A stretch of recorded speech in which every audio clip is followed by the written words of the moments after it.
Agad namang nakatunog ang panig ng militar sa bantang panggugulo ng BIFF o Bangsamoro Islamic Freedom Fighters. Sila ang breakaway Moro Rebel Group sa Maguindanao. Kaya't bago pa man lumala ang pag-atake, sinalakay na sila ng ating militar. Para sa detalye, balitaan mo kami, Waywaya Makal. Sinara ng militar pasado alas 4 ng madaling araw kanina ang National Highway na nag-uugnay sa Maguindanao, Cotabato at General Santos City matapos na harasin ng Bangsamoro Islamic Freedom Fighters ang isang detachment ng militar doon. 8 ang naiulat na namatay mga bandido at 5 ang sugatan habang patuloy na hinahabol ng Philippine Army ang tumakas na mga kasamahan nito patungong Datu Saudi ang patungan sa Maguindanao. Today at 4:10 a.m., detachment of the 45th Infantry Battalion located in Batupia was harassed by more or less 100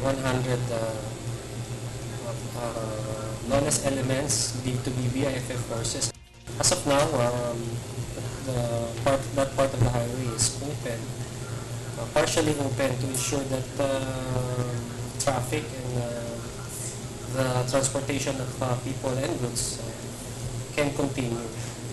But the Armed Forces of the Philippines will remain vigilant and monitor the area.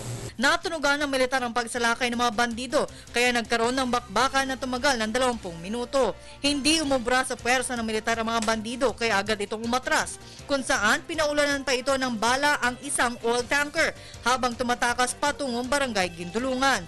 Maswerte namang hindi tinamaan ang pahinante at driver ng truck. Samantala, dakong alas 10 naman ng umaga nag-detonate ng isang improvised explosive device ang EOD team ng Philippines. 300 metro ang layo sa sawmill detachment ng Kafgu sa barangay Makasampen. Isang bomba rin ang nakita sa malapit sa highway ng barangay Bagan, Makasampen. Ayon kay Lieutenant Colonel Ramon Zagala, misyon ng grupo ay upang matigil ang ongoing peace negotiations ng pamahalaan sa Moro Islamic Liberation Front o MILF. They did this harassment to derail our ongoing peace negotiations with the MILF.